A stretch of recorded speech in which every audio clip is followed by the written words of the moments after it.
And let's set a motivation for our time together.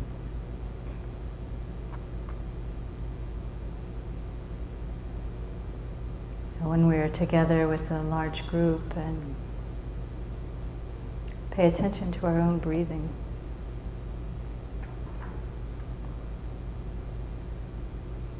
We can also be aware that we are sharing that air with others. Which is quite an intimate exchange, actually.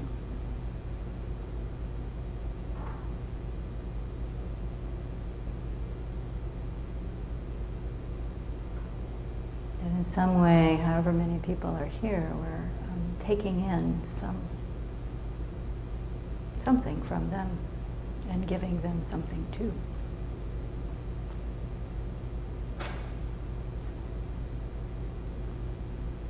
And it's subtle, but it happens all day, every day, with every breath we take. Just breathing the same air of all other beings that we share this planet with.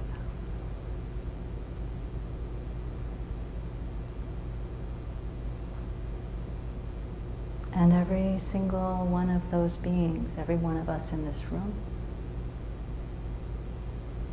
everyone on this planet, and even beings we can't see, are driven by the same basic wish. And that is to be happy.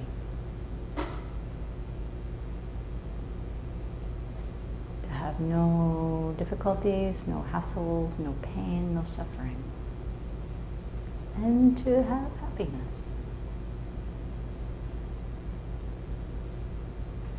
It's the very heart of everything we do.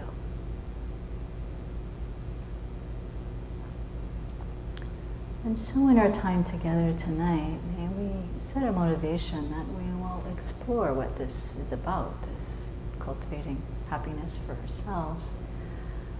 And out of that intimacy that we share with all other beings, think about how to also bring that about for others. With the idea that as we cultivate the causes for happiness for ourselves, we contribute to the climate that creates a happier world. In a happier world, everyone has a greater opportunity to cultivate their potential.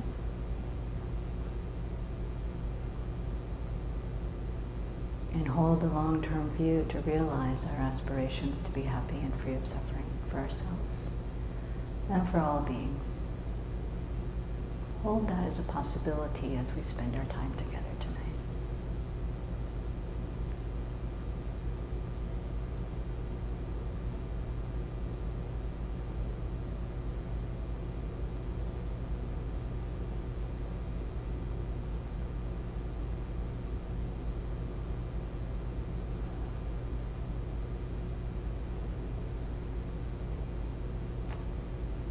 Okay. In the absence of a bell, ding, try that. Yeah.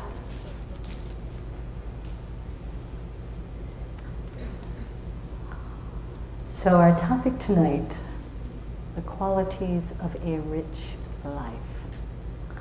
I find this a fascinating topic. And I have a bunch of quotes, so you'll have to indulge me a little bit with my paper tonight. But first of all, with this topic, did anybody here think they were going to come and get any great tips for what stocks to buy to make, to get rich quick? Good. That's not what we're going to talk about. But I wonder, of the people here, who actually, does anyone here identify themselves as rich? A few, okay. A few. Because rich has a lot of meanings, we mostly think of money. But we talk about rich resources, we talk about a rich dessert, we talk about a rich life. There's a lot of different meanings for it. how many people here think they have enough? Oh, a lot. Oh, well, then I'm preaching to the choir. Let's just sing and go home. Enough. Enough money? Yeah, enough money. Good. A few. Enough love? Yeah, it's a little harder to come by, isn't it? Love, appreciation, love, money. Let's see. Enough stuff. Yeah, everybody's got enough stuff. Too much stuff. Not enough stuff. Yeah, a few people, not enough stuff yet. And satisfaction. Do we have enough satisfaction? Yeah, a few. A few. That's great. Because you know, if we look around our country, my friends, I would say not too many people would be raising their hands in response to those questions, in general. I don't want to get into politics, but I do think that that's a lot of what's driving both sides of the far right, far left thing that we're seeing right now, is just like not enough, not satisfied. And I don't want to diminish that there are some very real economic concerns in our country today, right? Very real. This disparity between rich and poor, this thing about the 1% of the world holding the assets of 99% of the world. In our country, it's 1% holds 40%. I mean, that is creating a lot of problems. But that's also driven by that not enough, right? So in thinking about this talk this winter, I've had the luxury of being on a meditation retreat for 3 months with this topic in mind, so I've had a lot of chance to look at stuff. 2015 survey by the American Psychological Association. 64% of Americans, for 64% of Americans, money is somewhat or a very significant source of stress. That's a lot. That's a lot of stress. And the stress and anxiety related disorder medical costs are estimated at $3 trillion today, and is expected to double to $6 trillion in something like 15 years. There's that level of stress that's happening in our whole society. Generally, we think if we had enough of that stuff, we'd be happier. And this drive to get more, make more, do better, work longer, we see it all around us. Actually, somebody was asking me how come I like Coeur d'Alene. I love this town, actually. And it's one of the places where that drive kind of mentality is not how people live here. Is that your feeling too? Like, people choose to come to Coeur d'Alene because it's not San Francisco. There's not that kind of drive here. But we're not immune, right? We're not immune. The thing that I found really interesting is there's a USB group, which is a investment company, survey shows that most millionaires do not consider themselves to be wealthy, right? 31% of people whose liquidable assets are $1 to $5 million think they're wealthy. The other 70% don't consider themselves wealthy. I don't know how many millionaires we have sitting here, maybe some, but not at $5 million, 60% of those investors feel wealthy. Which makes you question how much is living a rich life about having money and how much of it is a mental state. How much of it is a mental state? So that's really what I want to talk about tonight, is how to cultivate those minds that help us, for a number of people here, it's great to really maintain our sense of enough, our sense of satisfaction, our sense of being rich, without the craving that sends us into stress, sends us into overwork, sends us into greed, sends us into exploiting the planet, sends us into creating an environment where our grandchildren may not have enough breath to sit and watch, right? I mean, it's a time where we need to really look at what our consumption is. I came across a quote a while ago, which I've talked on before, people who were at the NIUU talk not long ago, but I'm so taken with it. It's another nun, a Catholic nun, Mother Teresa, who's about to become a saint, by the way. It's cool, modern saint. But everybody knows who Mother Teresa is, right? She worked for over 40 years in the streets of Calcutta with the poorest of the poor, devoting her life to caring for them. So when she says something like this, it has some real impact. She says, the spiritual poverty of the West is greater than ours. Greater than the poverty of the streets of Calcutta. You in the West have millions of people who suffer such terrible loneliness and emptiness. They feel unloved and unwanted. These people are not hungry in the physical sense, but they are in another way. They know they need something more than money, yet they don't know what it is. Okay, so she's identifying some symptoms.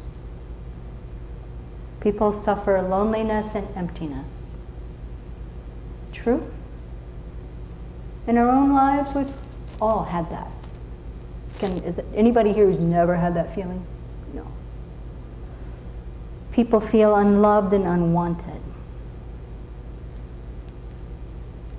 People feel hungry for something but don't know what it is. And her diagnosis is spiritual poverty. Speaking in her own paradigm, okay, so her prescription is what they're missing is a living relationship with God. Now, I would go to the Dalai Lama to look for a different way of saying that.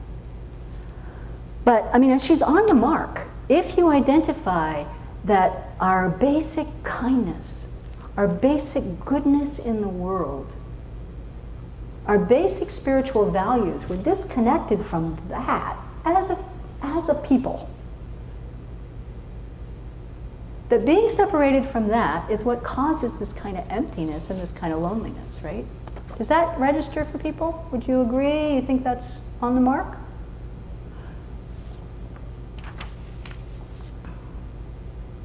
So the Dalai Lama, His Holiness the Dalai Lama of Tibet, of course, is the teacher that we turn to the most. Everybody knows who he is, right? Well-respected teacher. His Holiness is along the same line, and he says, I always believe and share with people the very purpose of our life is happiness. And that's a radical idea. I still think it's a radical idea. I've been listening to this for 20 years. It's like, surely there is something more noble as a purpose for my life than to be happy. Does anybody have that same reaction, or I was just too kind of Protestant, Calvinistic in my upbringing or something? But we think about it, to be happy as our spiritual kind of mandate. I think for our culture that's really radical. Like somehow suffering is noble. Somehow suffering is, I don't know, proves our worth. Or I spent a lot of years in the arts where what are we doing? We're taking our suffering and making something beautiful out of it. That's the that's the whole thing about artistic expression, right? Make something beautiful out of this garbage. And it's not a wrong thing to do. But it does ennoble our suffering, where here is another person who's saying, no, your spiritual like mandate is to cultivate happiness. Really? And when we feel happy, we feel rich. Correlation, right? If we're happy, if we're content, then that qualifies our rich life, regardless of what we have in our pocket, or in the bank account, or in their investment company. When we feel happy, we feel rich. Religious or no, he says, it's the very purpose of our existence. But he also says, happiness doesn't come from the sky. Oh. I think that's confusing for us, because we kind of think maybe it does. Like, you're either happy or you're not. Like, is there a cause? What can you actually cultivate a quality of happiness or contentment? Or, you know, it's like, I don't know. That's why we are going for things. Like, what do we think is making us happy? Give me an idea. Stuff? Huh? Chocolate. Chocolate makes us happy. Yeah, okay. What else? Coffee. Coffee makes us happy.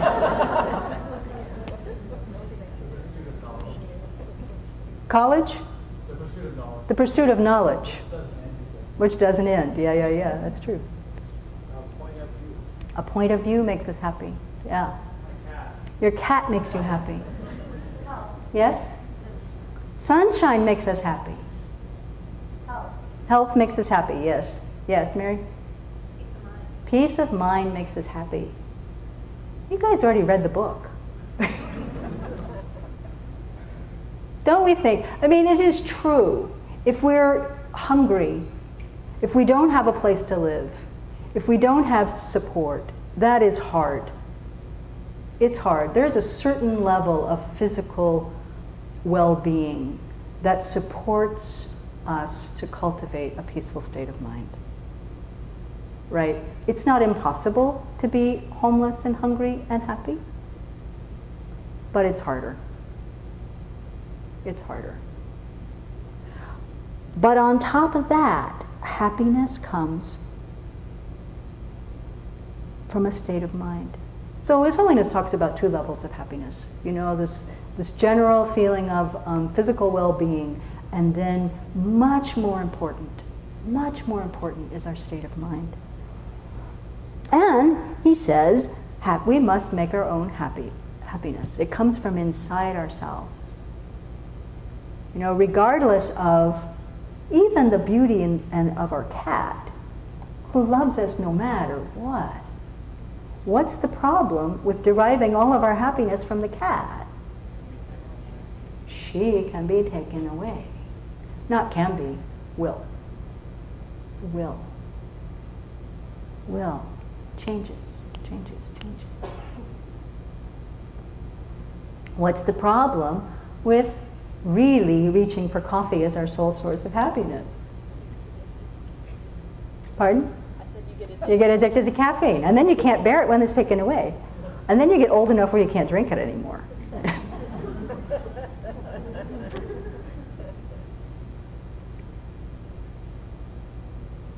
So the external things, no matter how satisfying they are, no matter how satisfying our relationship, no matter how satisfying our family life, no matter how even satisfying our work or career. You know, we work, and I was one of those, I don't know where I got this idea, but from very early in my life, I was not going to do work that didn't satisfy me. Was not. Consequently, I didn't make a lot of money, but I loved what I did. And even so, I know somehow holding that is a more noble way of being, but that also goes away. There comes a time when either physically or mentally we can't do it anymore, or there's no more market for the thing that we love to do but nobody wants it anymore, or we cannot put our life, our happiness on anything external because we have no control over the external world. 0. I don't care whether you have $1 to $5 million of investable income. We cannot control the external world. And so cultivating a rich life comes from here. And I think in all the languages where Buddhism is the main religion, I don't know if this is actually true, but the word for heart and mind is the same. There's no separation. Unlike what happened in our Western world where, we have this and then we have this and we're always at war. The heart and mind are the same, so that our feeling and our emotion also has some reasoning behind it. And so we can base our cultivating of happiness, satisfaction, and this feeling of richness is not just an emotion or not just a thing of the heart, but it also comes with some reasoning and some thinking. It has a basis that's reasonable. So it's not quite so quixotic. Emotions come and go. I feel happy today, I don't feel happy tomorrow. I feel grumpy this afternoon, somebody gave me chocolate, I feel better. That goes up and down. But when we have a sound kind of reasoned basis for our happiness, then we can sustain it more, right? So, I don't know, I don't need to convince you anymore. Let's cut to the chase. What are some practices to cultivate a rich mind? I came up with a few that come from the Buddhist tradition, but they're not only Buddhist. Because, one of the things His Holiness the Dalai Lama too is also very strong about is, he says, in this world these days, there are not so many religious people. Religion per se. That's kind of fading. But what religion has to offer is that it helps to cultivate and promote our basic human values. That you can be a religious person or a spiritual person or even a non-spiritual person, and still, what is the root of our what are we most attracted to? Qualities like kindness. Qualities like compassion. What do we aspire to? Qualities like love. Genuine love, that reaches out to every living being. These are the kinds of things that just as human beings, we move towards from birth. Absolutely from birth. A baby is born, and in most situations, a baby is born, a mother is there, and instantly that child cannot live without the care of another being. Usually it's the mother, maybe not always.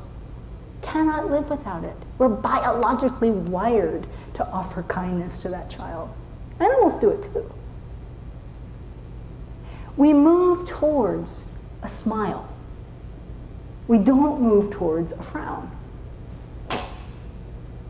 Right? When we greet one another in an open-hearted way, we feel warm and accepted and secure. He uses all of these examples to say this is our basic nature. Kindness. A wish to care for one another. And his point is that if we expand that outside of our small circle, begin to trust that this is true for everybody, cultivate the skills that begin to see past the, the behavior that I don't like or I'm a little bit afraid of, but that underneath this person is just like me, breathing the same air, wanting to be happy, not wanting to be uncomfortable and unhappy. That we all have this kindness at our root, and in cultivating that and our capacity to interrelate, to support one another, is what will actually save the planet. It's his mission.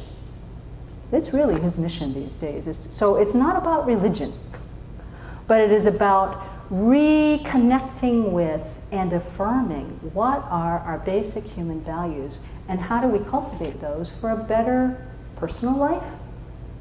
Spiritual values to make ourselves happy. How do we cultivate those to have a richer family life, a richer community, and a richer world? So I have a few. Ready for some practices? Yeah? Okay, 1.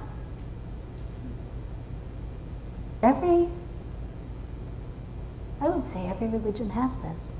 Cultivate gratitude.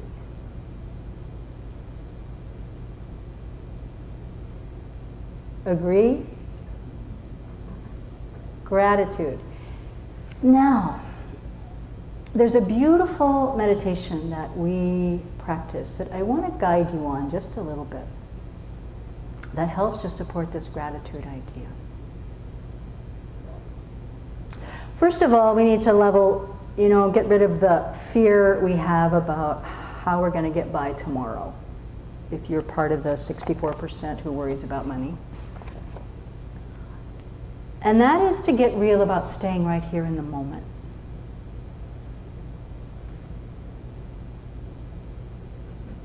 So, a little bit of stress, like, oh, okay, what's going to happen? Is my kid going to get to college? What's going to happen? Can I feed the people this week? Can I make the rent? Are they going to take the house? What's going to happen? What's going to happen? What's going to happen? And that mind is going like that. It's way in the future. It's creating possible scary scenarios, but it's not happening right now. It may have happened even in the past. So we may even feel like, oh, I've got some experience with this. I was already thrown out of one house. I already lost one job. I've already lost 7 jobs. I might lose this one too. But that is still creating a future fantasy. But if we stop right now and go, wait a minute. Have I eaten today? Yes? Everybody ate today, at least once? Are there clothes on this body? Yes. Do I have a place to go to tonight? Maybe it's home, maybe it's someplace else, but do I have a place to go, to sleep, to rest? Yes. Are the basic needs of my life taken care of? Yes. Are there people I can turn to? Yes. I might not want to. That's another story. Are there people I can turn to? Yes. And if we can bring ourselves to that moment, that realization, right now I'm fine. Tomorrow is a whole other story. Anything can happen. Anything can happen negatively as we're fantasizing, but also anything good can happen. Anything can happen. Right now, I'm fine. Then we can start to do this meditation about all the kindness around us. Then our playing field or our mind is clear and settled. And you start to think, okay, pick anything. Okay, I did eat dinner. I did have lunch. Maybe you didn't have dinner. It was an early talk. I had lunch. Where did that lunch come from?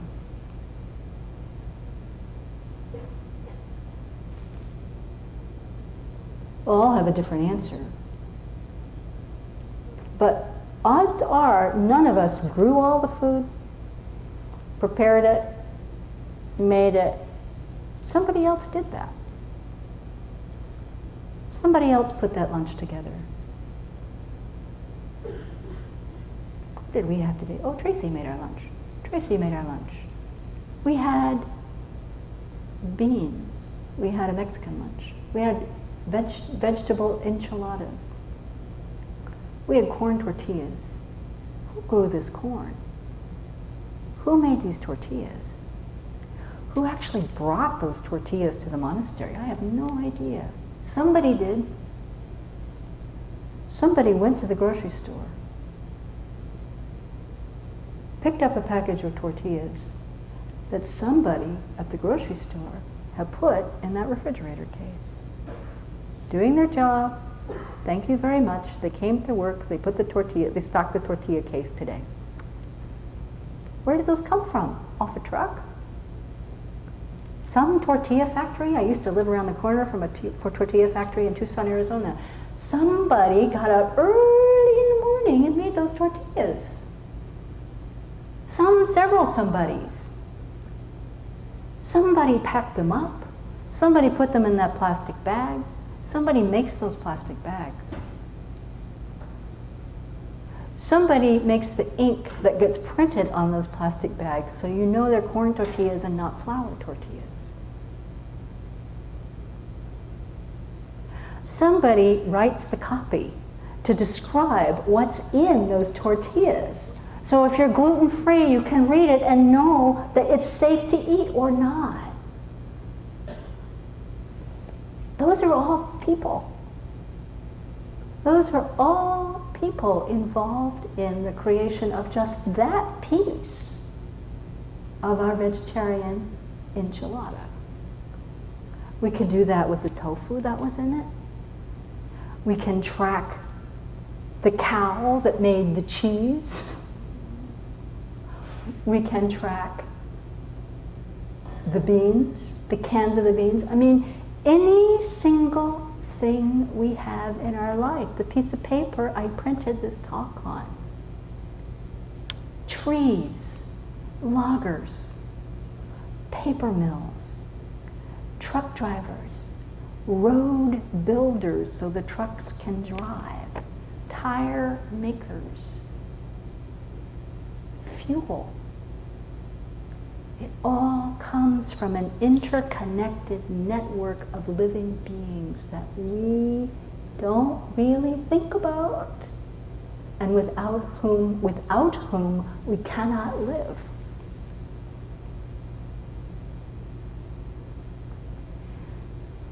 Thinking about that is mind-boggling. The chairs we're sitting in, the room we're sitting in,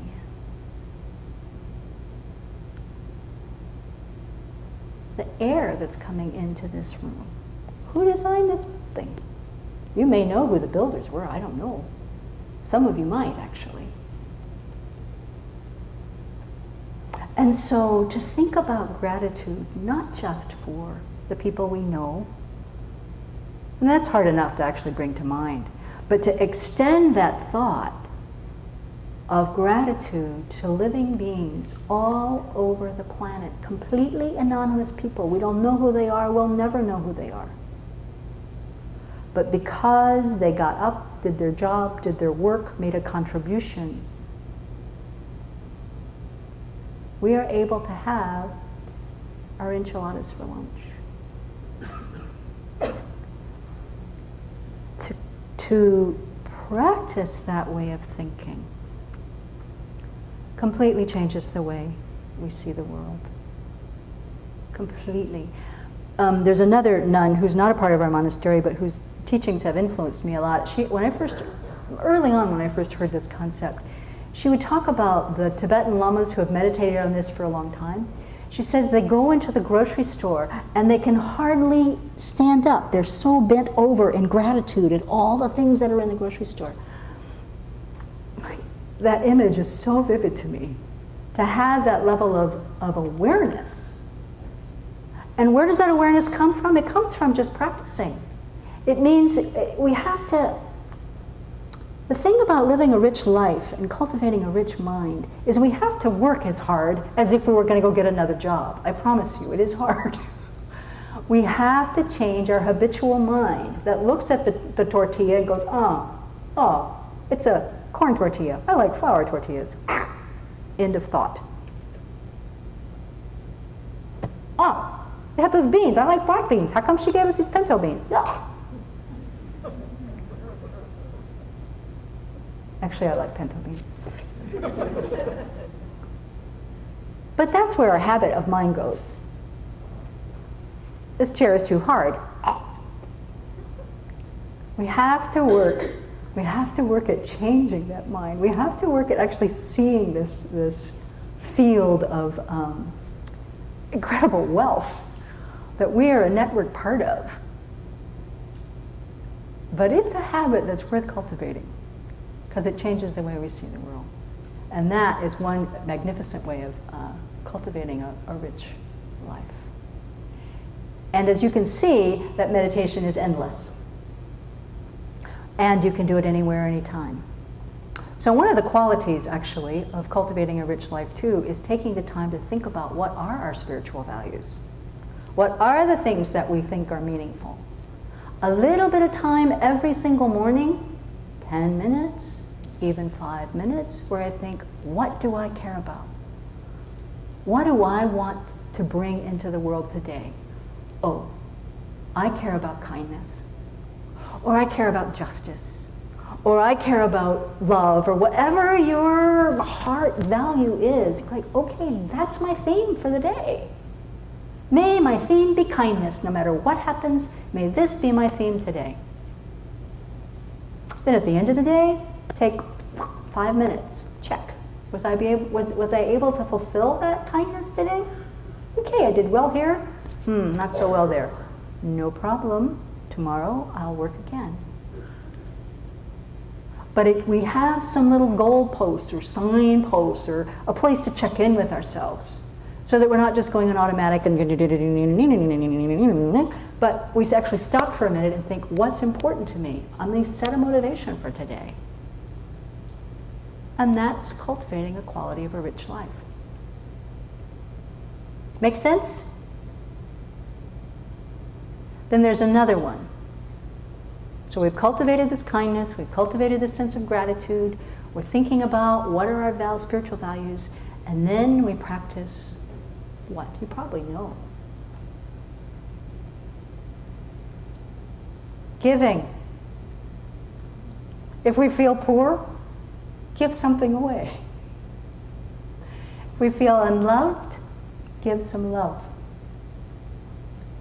This is such an interesting, I don't even know what the word for it is. It's so universal, this idea. And it's also not what we want to do.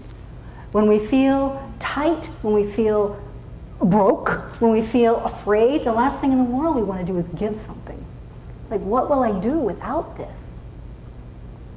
But just the act of giving, actually, I have a lot of scientific stuff, but one of the things that they've observed, they're doing lots of brain studies these days and relationships to what kind of meditations and what positive mind states do to a brain, like physically transforming the brain. One of the things they've discovered is that when people think about compassion or they think about giving, it lights up the part of the brain that's taking action. It's an interesting thing. It's like, so even thinking about giving opens you up to move. I think that's so interesting. I know it's kind of creepy, actually. But so we can even give in your mind. Imagine. Think for a minute. Stop for a minute. Just imagine. Close your eyes if you need to. You have $1. You're going to walk down Sherman Avenue, and every person you see, give them that $1. It's a self-regenerating $1. You're not going to run out. We're in our imagination, right? Walk past the resort. Oh, there's a bunch of people right there. $1, $1, $1, $1. Walk further up the road. $1, $1, $1. Oops, this person doesn't have enough money to park. Here's $1. Have another one. $1, $1, $1, $1, $1, $1.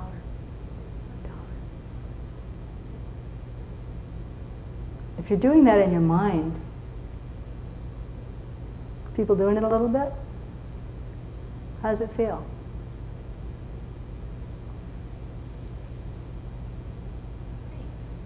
I want to do a wild experiment. Give something to somebody sitting next to you right now.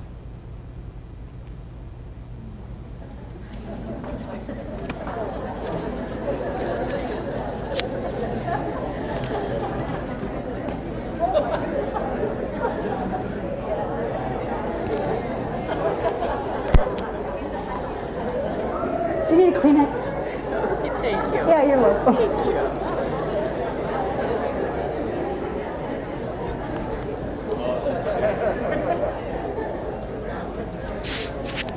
Did everybody get something? Oh,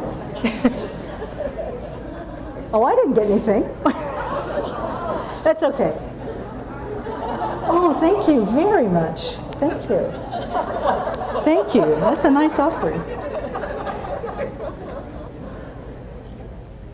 Everybody gave something? Yeah? So we all found something to give. That's important. We all have something to give. Even just sitting here, I hope the Kleenex is useful. But actually, it's not even mine to give, I'm sorry. This might have been an ill-gotten gift. It's good to do it with something that's gained properly. But I would say it was offered, Laura. Is that okay? Yeah, okay.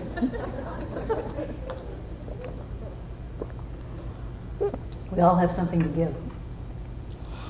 And it's not just material. I bet everybody has a story, actually, now that I think of it, where somebody gave you a smile when you were really down. Somebody gave you some advice. They didn't even know they were giving you advice. Somebody said something that was really like, wow. That really supported your life.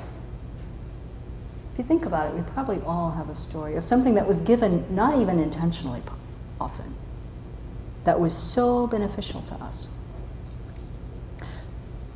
Which is a good part of our kindness of others meditation too, is to remember those situations.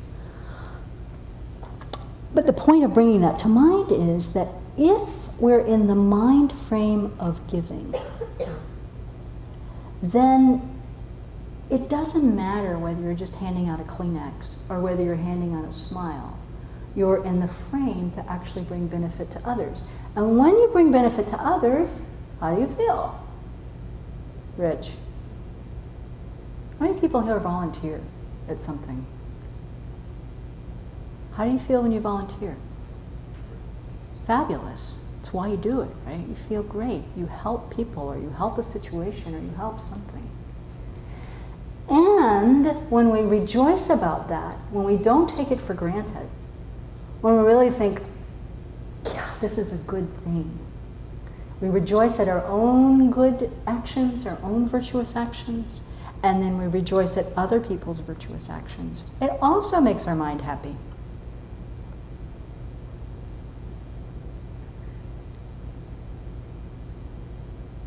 Lots of ways to do it. Okay, so these are the, I mean, there's so many in this practice. I'm going to stop here. But one is, and this one is really, really, really effective, and the one we need to really work on, and that is recognizing the kindness of others. Recognizing how we are completely dependent on so many living beings, and really cultivating a heart of gratitude for that. 2, giving. 3, rejoicing. And what this begins to show is that we are interdependent. And the more I think, this is my own theory anyway, the more we are aware of that interdependence, the more we actually take the responsibility to bring our happy mind into a situation. Venerable Jigme and I trained together in Taiwan for a level of our ordination, and the master who was training us really talked about, don't let your mind be affected by the environment. Let your environment affect, let your mind affect the environment. So don't let what's happening around you sink you. Instead, really have the intent that your mind will affect what's around you. So to hold that intention, like within the framework of interdependence, it's not like I'm the hero and they're all slobs, and if I can just like generate a good mind, I can change the world. This will lead to disappointment. I have tried. I have that kind of mind sometimes. I'm working to overcome it. But if we do it in a way that recognizes I'm a part of this network. I am the recipient of all this kindness. And if I can bring my happiness, some sense of joy into this environment, it will bring good to the people around me. Then it's like we're volunteering all the time. The reward is great. And then we feel rich. Okay, I'm going to stop talking here. I want to get back to His Holiness, though. His Holiness says, when you have a pure, sincere motivation, then you have a right attitude towards others that's based on kindness, compassion, love, and respect. So we hold that as our motivation.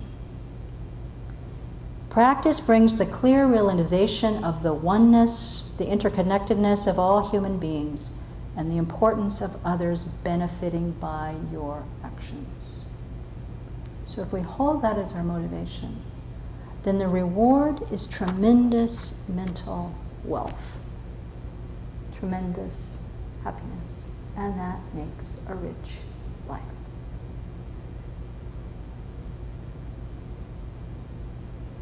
Make sense? Okay, questions, comments? Mary?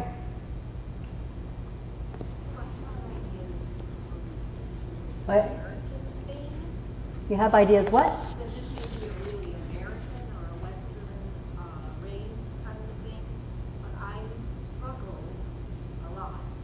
But it's come up twice this week where people did something extremely kind for me, and my immediate reaction was to feel bad Yeah, and to wonder how I could repay them. yeah. So, to repeat, because people probably didn't hear you. Okay, so I do think this is probably a Western or American culture thing, but I struggle with this a lot. But this week, 2 people were extremely kind to me, and each episode of this kindness, I felt bad and wondered, how can I pay them back? Right, you felt bad because you're going to be obligated. And I'm not worthy. Well, I'm not worthy. I'm not worthy. And sometimes, and maybe it's not be your case, but also we have to feel obligated. How am I ever Well, going I to? do feel obligated, but I'm not sure that I mind the obligation. Yeah. Does this happen for other people? I'm not worthy. Why would they give me kindness? I have that one too. I have to work that one. I have to work it a lot. But Also, it's hard to feel you're having a rich life. right, it's hard to feel a rich life gotcha.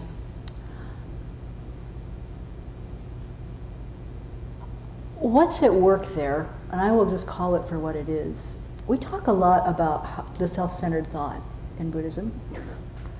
It's a thought that thwarts our happiness left and right. And it's the thought that says, I'm the most important, or I am the worst. I'm the worst, I'm the worst. That one, in fact, Stephen was using it in our motivation this morning. Trample him, her, trample her, dance on the head of the bloody butcher that steals my happiness, this thought.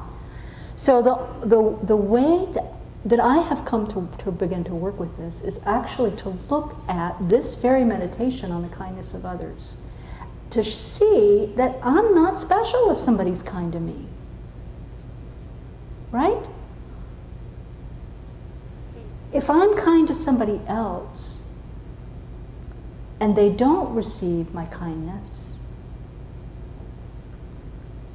I don't feel so great. I mean, I work with it, but it's like I'm trying to give and I can't. So, first of all, I have come to realize that I don't want to give that experience to other people. Venerable Thubten actually gave us an exercise once, and it's a good question to pose. What does receiving have to do with giving?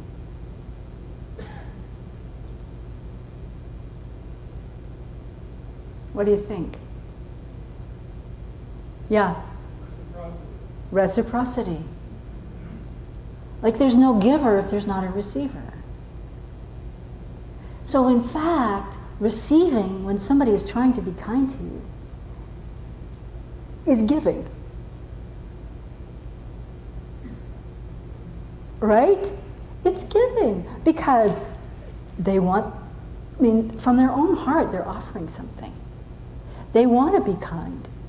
You receive it, oh, they feel good. You receive it, they get a lot of merit. They get a lot of good karma, right? You're facilitating that person to feel happy. You're facilitating their wealth by receiving their kindness. So we have to get off of our I don't deserve this, and see that in this interdependent thing, we're totally a part of the exchange. So we don't actually owe them anything. The pay it forward idea is nice. You give me this, thank you so much. I feel happy. Now, you need a Kleenex? I have one. I'll give it to the person whose nose is running next to me. So like that. Does that help? Yes. So we, and the I'm not worthy part is a mental habit. That's all it is. It's just a mental habit. And that's something that actually doing a little meditation practice begins to show us. This is a habitual state of mind.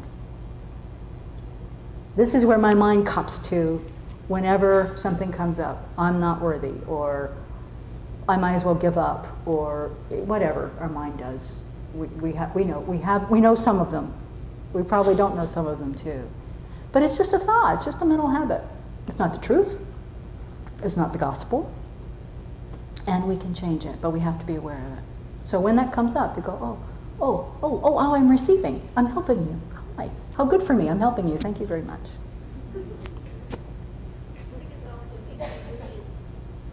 It's also deeply rooted in the poverty mind. Yeah. Because I struggle financially every single day. Yeah. And so I feel like I'm not pulling my weight. Right. I just gave you a prescription. Really.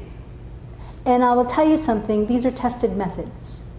I was self-employed in a bizarre field, if you will, for a lot of years. I know that edge. I know that edge, and it's really here. I had plenty. I've always had plenty. Always. And this helps. This helps the rich life.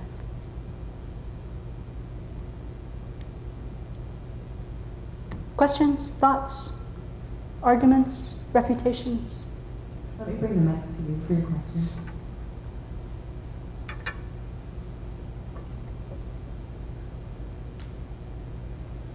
So is it just through meditation that you get rid of the I am not worthy thought?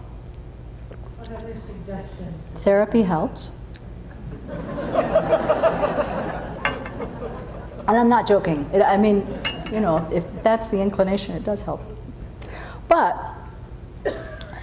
one of the things about Tibetan Buddhism that I won't, make a pitch for is that two things that make it a little bit unique among Buddhist philosophies.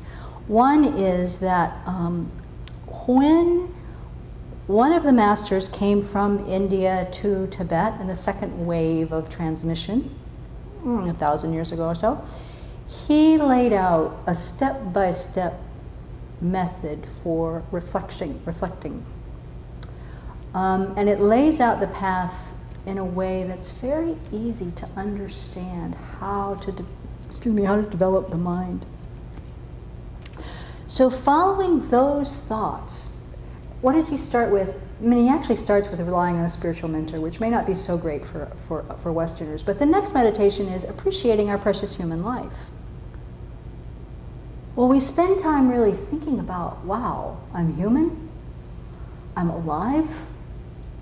When I said at the beginning, rejoice that we're breathing, I wasn't joking, right?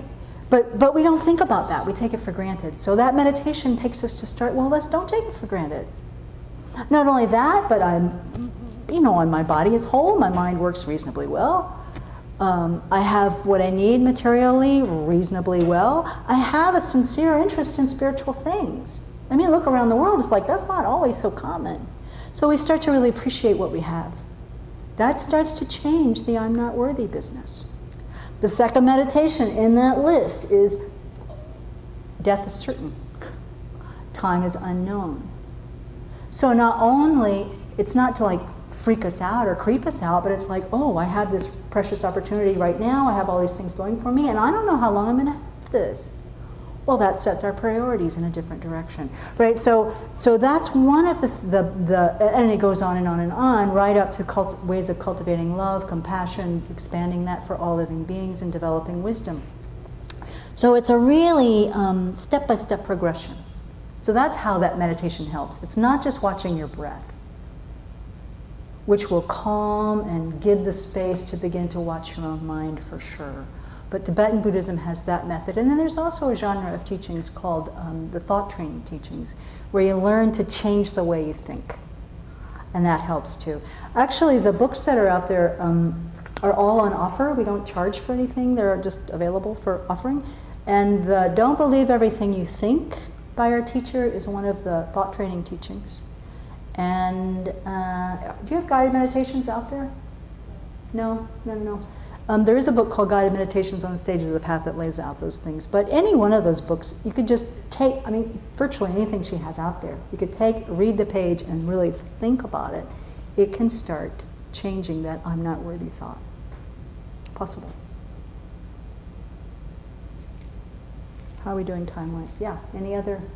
Yeah. You have this hand up? All the way on the side. Yeah.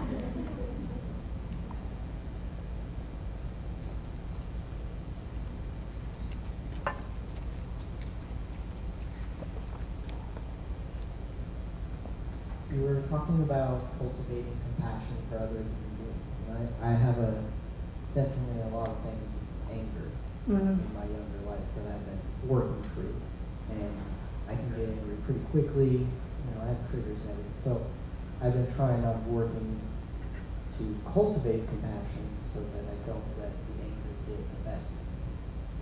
And that's just something that I can struggle with on a daily basis, where I can get in a very bad mood and it can affect me for a whole day, just Yeah. because I'm angry over one thing. Yeah. And that's probably the biggest thing for me. It's just I can get angry at just the world in general and all the suffering and the harm that people are doing on a daily basis. And that's hard for me to overcome on a daily basis as well, to try to live happily. Yeah. What would you suggest for that? It's a painful state, isn't it? It's hard. And the fact that you actually want to develop compassion and work for that is like amazing. So right there is a little bit of something that you can rejoice in, right? Oh, whoa, I want to do something different. And not a lot of people go there. So that's number one.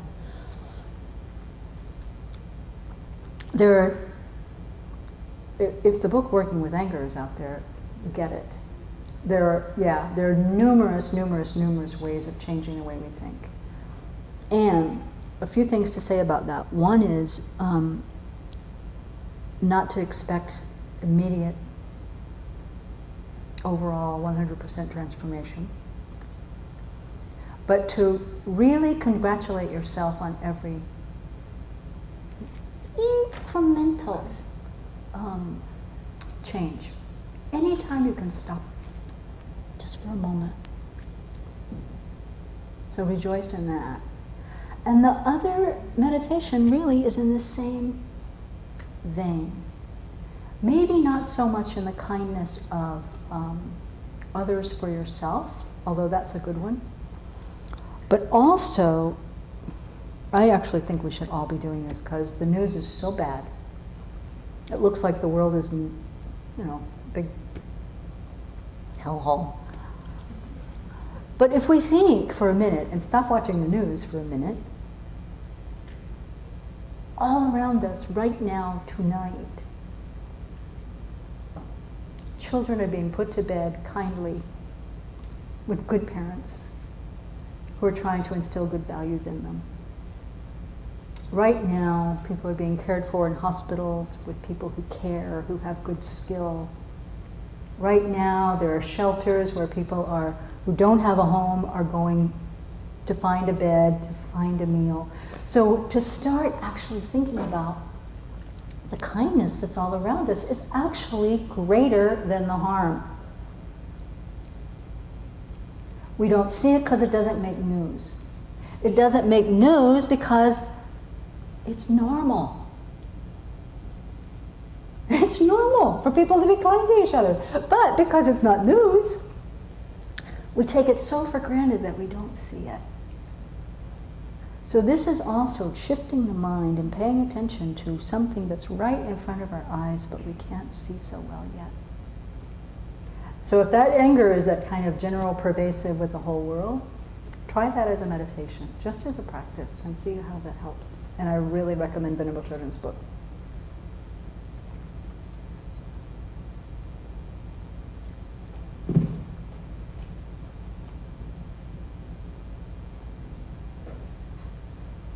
How would you survive a narcissist? How would I survive a narcissist? As a person. Are we talking about a presidential candidate or a parent?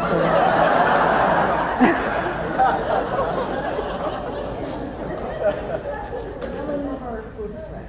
A close friend. Family member mostly. Yeah, yeah. A person, so let's say a narcissist is a person who thinks the whole world is centered upon themselves, and it's a person. Puts others down by shaming them or manipulating them so they feel good about themselves. Yeah. And is this person that has a kind of power in the family? Yeah. Yeah. Well, recognizing that that's the case is a big step, actually. A very painful one. Yeah, a painful one. And it's hard to do. This is hard to see. But honestly, at the root, this person thinks what they are doing will make them happy. There is a huge hole. I mean, I'm not a psychologist, but this thing about the narcissistic personality, if you will, is that there's a big hole at the center that can't be filled.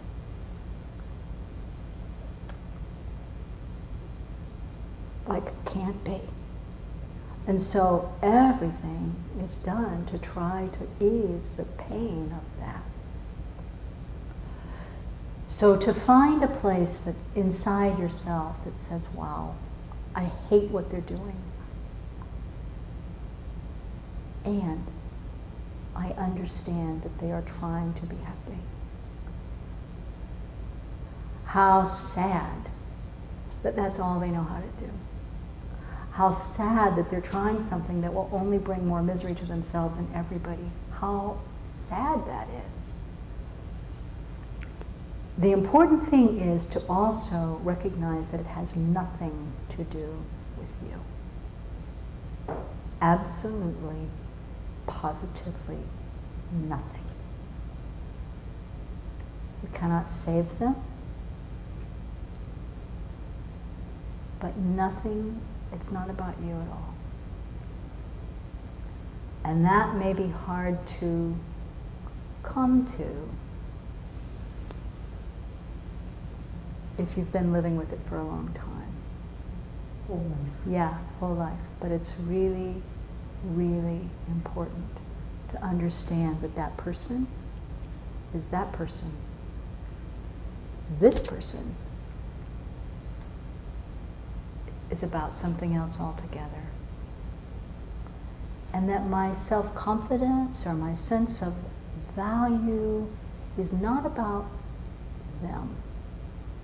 It's about cultivating my understanding of my own kindness. It's about practicing that and having confidence in that, growing confidence in that. But as long as we're hating and angry with that other person, they've got some control. So if you can begin to develop this sense of compassion for their incredible suffering, it will help you unhook a little bit.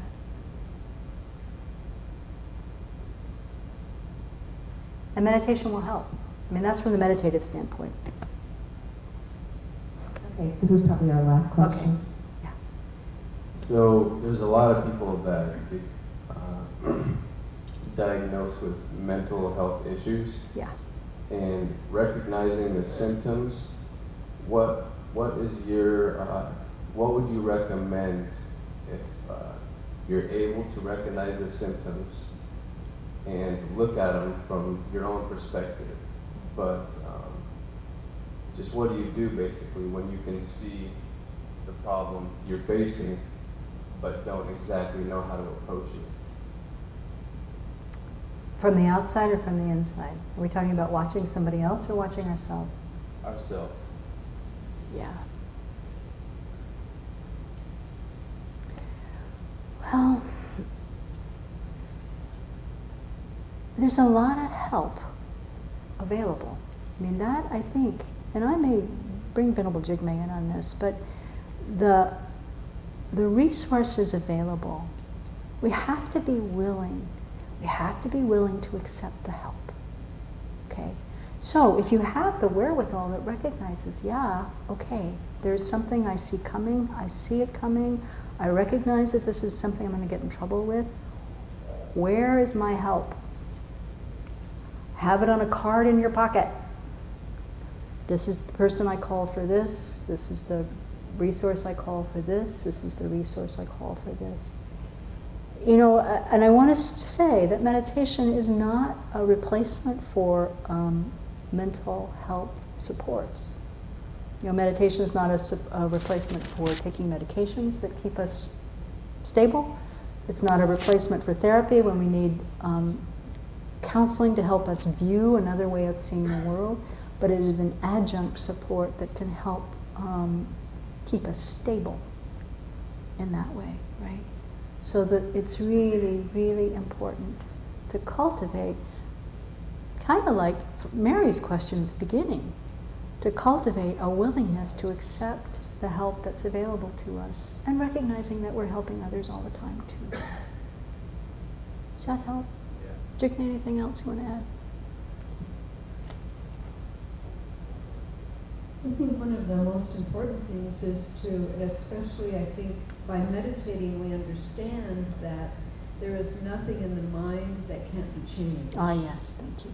So to whatever arises in the mind, no matter how painful it is, no matter how confusing it is, it can be transformed. And so really the task is to figure out what path, what method, who can help. And that's a bit of a effort, you know, to figure out where I'm going to get the help. But I think if we go forward with the idea that whatever it is that is going on in our mind, it can be transformed. That's the basic important point of this, so that we don't feel like we're caught in something that, you know, is permanent and will never change, because that's not accurate. Yeah. So, Okay. Yeah, thank you. Great questions. Yeah. Thank you. 1 minute. We're going to digest our meditation a little bit, okay? So this is what our teacher calls it, digestion meditation. So take a moment just to return back to your feet flat on the floor and spine straight. Bring your attention inside and think about bring to mind anything that came up this evening that you would like to carry forward, that you want to have stay with you.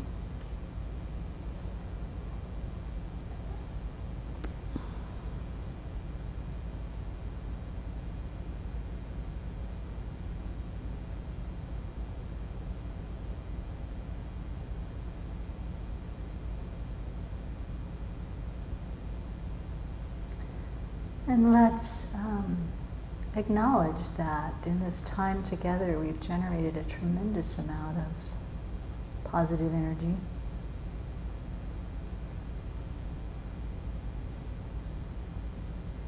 And it's something that we can share with others. So just imagine that all of the virtue, all of the goodness that's come from our time together tonight is like a light at your heart. And you can imagine sending it out. So it fills up this room quickly because everybody here has that light. You can send it to people you care about, people you don't like, places in the world that you're worried about. Imagine it emanating out from here to cover the entire Northwest and then the entire planet.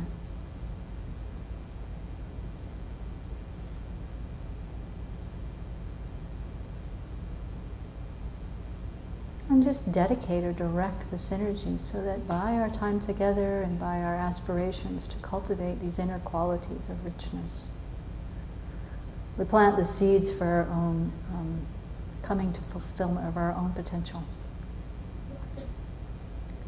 And also dedicate that towards everyone, being free of all suffering and cultivating the happiness, really lasting happiness that we all long for.